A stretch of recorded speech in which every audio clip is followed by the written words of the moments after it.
focus. Ideate, innovate, enable.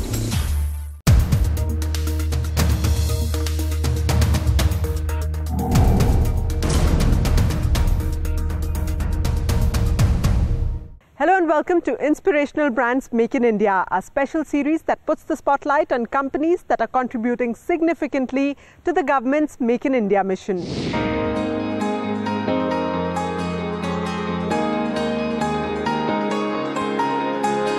Established in 2004, Fire Capital is India's first private equity fund which has redefined the concept of community living through its integrated townships and group housing projects developed in Tier 2 cities and suburbs of the metros.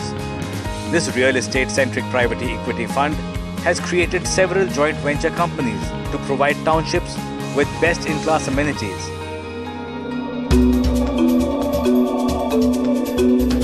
Fire Luxury Developers Private Limited, a flagship company of Fire Capital, aims to provide dream homes to value-seeking customers, offering villas with unmatched quality and innovation at an affordable price.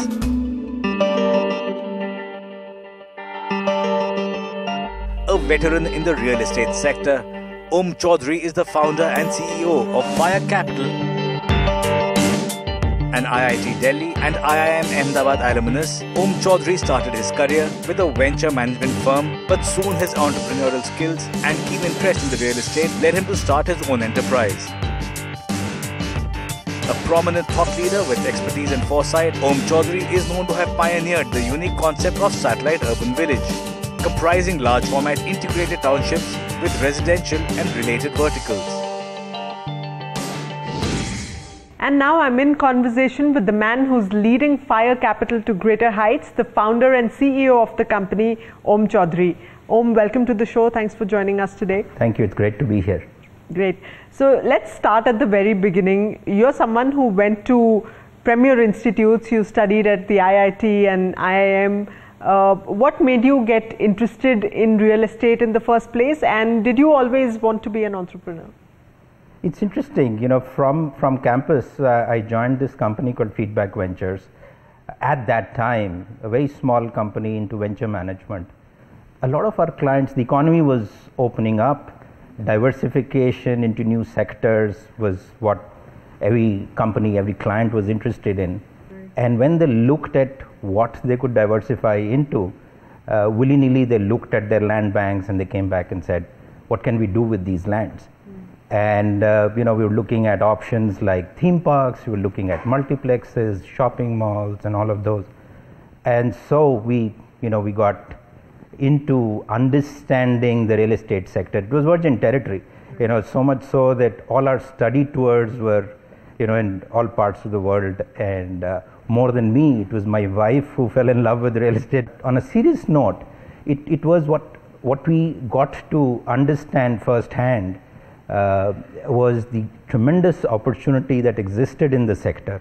The economy was opening up and the real estate sector was lagging way behind, whether it was theme parks and golf courses and residential complexes on the one hand, and on the other things like multiplexes, etc., were unheard of. So that's what actually whetted the appetite and got me interested in the sector. All right. And then in 2004, you established Fire Capital, which was India's first real estate private equity fund. So that's right.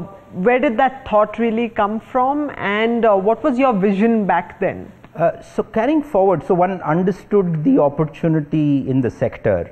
And then what I started doing then was look at the best opportunity to play the sector, so to speak, as an investor. And serendipitously the laws changed and private equity funds were allowed to be set up for the first time.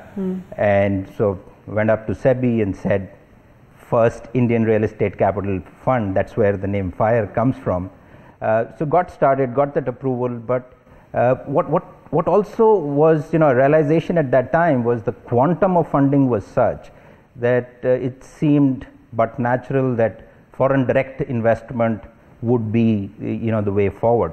So Fire essentially started looking at US based investors, and that's what I did, raised the fund there with a very focused objective of getting into tier 2 cities. Right. So talking of SUVs or satellite urban villages as you call them, where all in India have you established these? What's your project plan? How many projects are in the pipeline, and what's your vision for, say, the next 5 years? SUVs or satellite urban villages, essentially when you look at urbanization and you look at why, what is the objective of planned urban development, it's essentially looking at upgrading the living standards, the lifestyle of people in these urban communities. And so that's where it all started, saying we have an aspiring middle class that is moving to urban areas.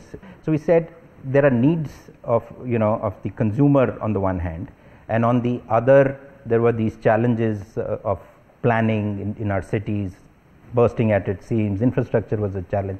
So how do we kind of bridge this? So we said let's bring in best of breed architects and planners. So we worked with the top architects, the top 5 in the world, got them in and said we want to build communities outside. Spread across 230 acres, the Empyrean claims to be Bengaluru's first integrated suburban villa township. A perfect example of community living, this township is built amidst nature and pollution-free surroundings. The integrated township is planned as an idyllic green, low-rise, pedestrian-friendly and community-oriented neighborhood with over 100 acres of open and green spaces. Designed and master planned by the 5th largest architectural firm in the world, AD's USA, this township offers a variety of housing options with villa sizes from 1500 square feet to 6000 square feet at the price of an apartment. The villas are equipped with modern interior fittings and spatial layout suited to a contemporary lifestyle. An integral part of the Empyrean is its upcoming clubhouse spread across 50,000 square feet, which includes all luxury amenities along with world-class sports facilities such as a gym, courts for tennis and basketball, swimming pool, landscape gardens and children's play areas.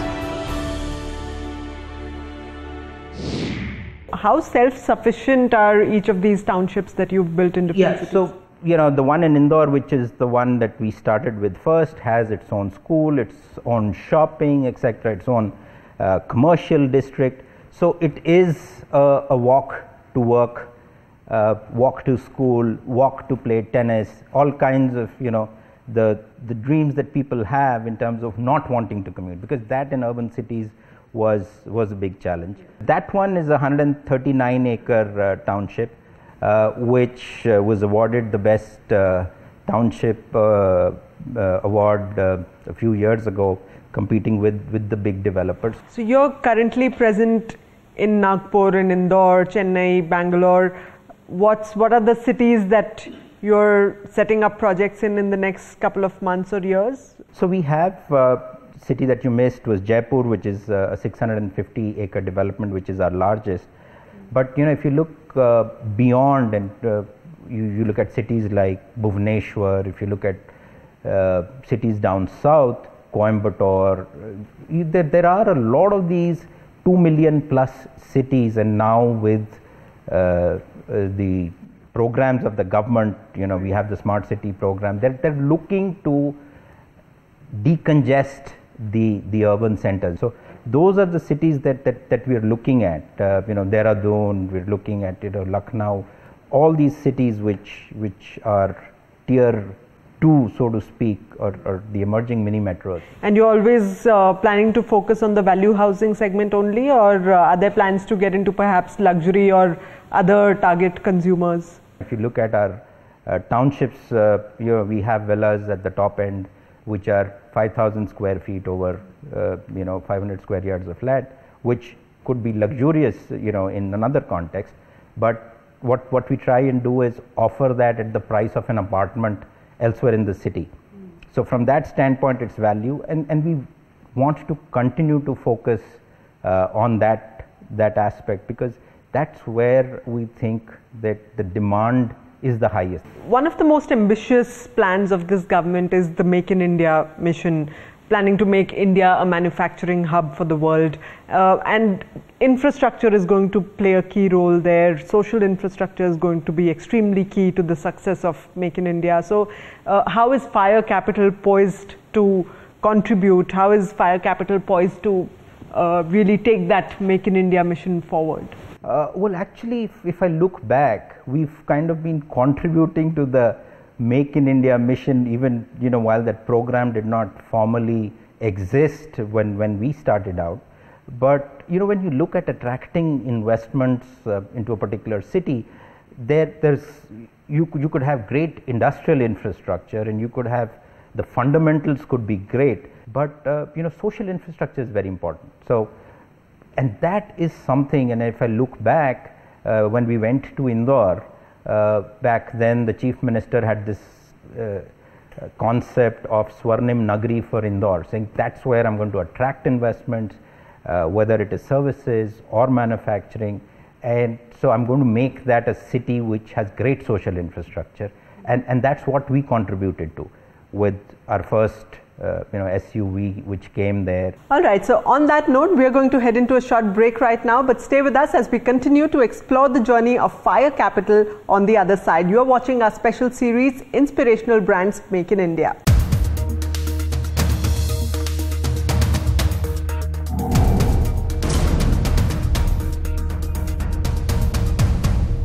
Welcome back to Inspirational Brands Make in India. We are in Bengaluru today in conversation with the founder and CEO of Fire Capital, a company that was India's first private equity fund dedicated to the real estate sector.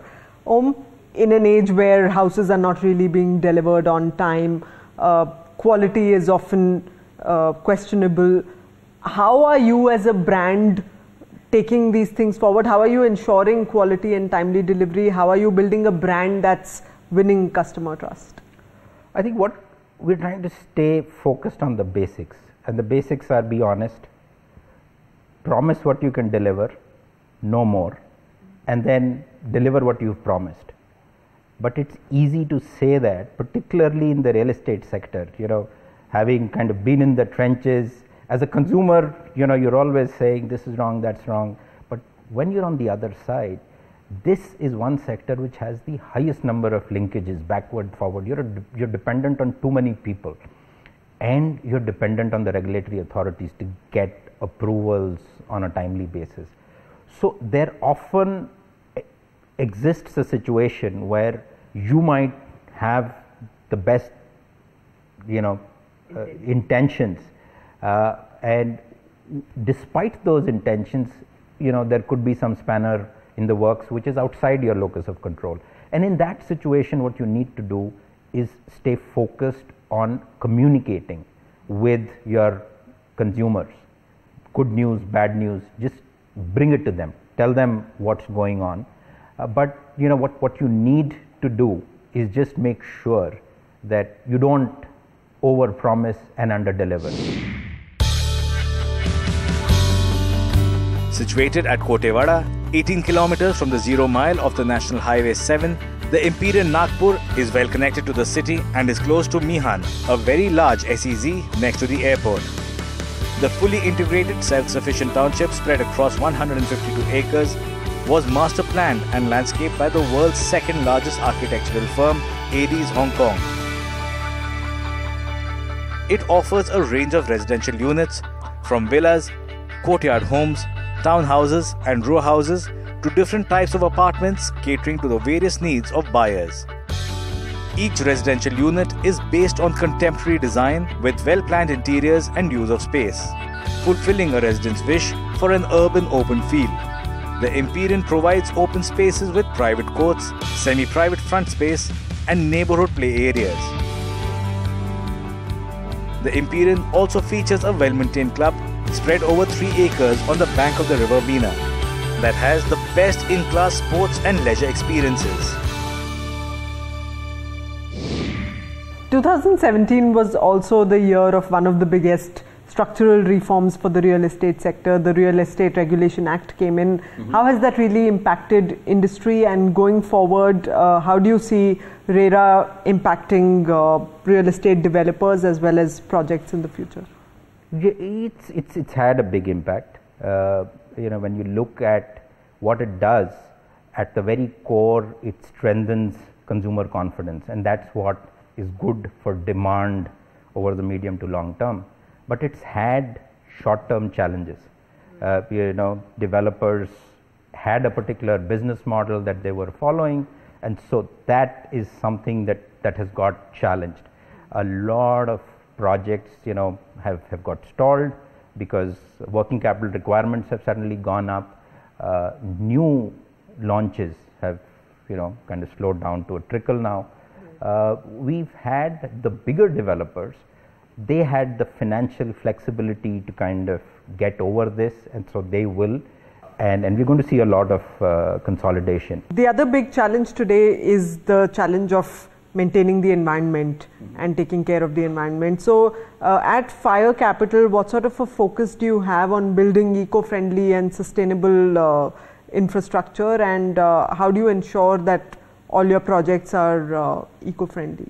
So from the very beginning, when we sat down with all these planners, we said sustainable and eco-friendly development is one of our goals. Large scale, we have the Empyrean in Bangalore, where we're sitting, is more than 100 acres of open area, and so that's a lot of area which is under trees.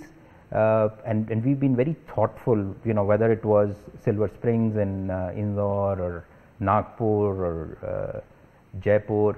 We've been very, very focused on planting the right trees, making sure that the air is pure, having very small building footprints, rainwater harvesting. We have sewage treatment plants where our endeavor is to be a zero discharge township. We kind of reuse all the water that we have, and that's very heartwarming. Wonderful.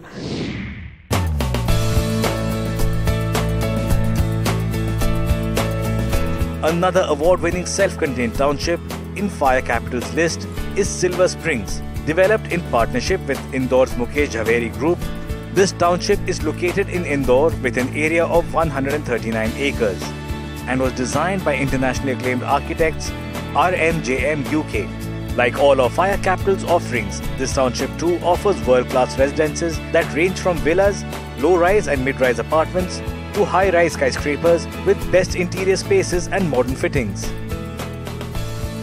It also offers amenities and services such as a 20-acre business park, a sports complex, a 6,000 square foot clubhouse, play areas for children, indoor and outdoor game spaces, luscious green parks and shopping complexes, making it a truly integrated development.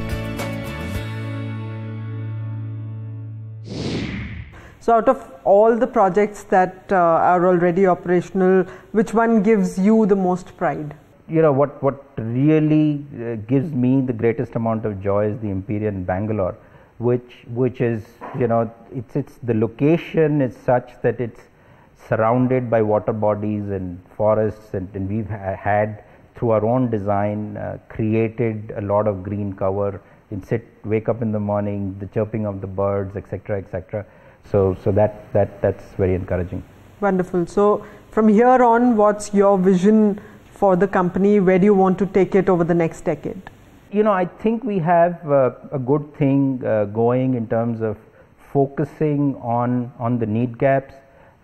We just want to continue doing that. There is, with the urbanization that has taken place in the country, the environment is getting impacted, people's health is getting impacted. So a lot of that we can change through the SUV concept. So we want to do this more and more and play our little role in making our urban environment more livable. Thank you so much for being on the show today, Om. It's been a pleasure talking to you. Pleasure to be here.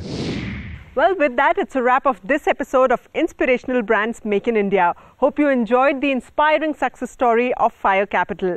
We'll be back next time with yet another inspiring story of a brand that's contributing significantly to the Make in India mission. Till then, thanks for joining us. Goodbye.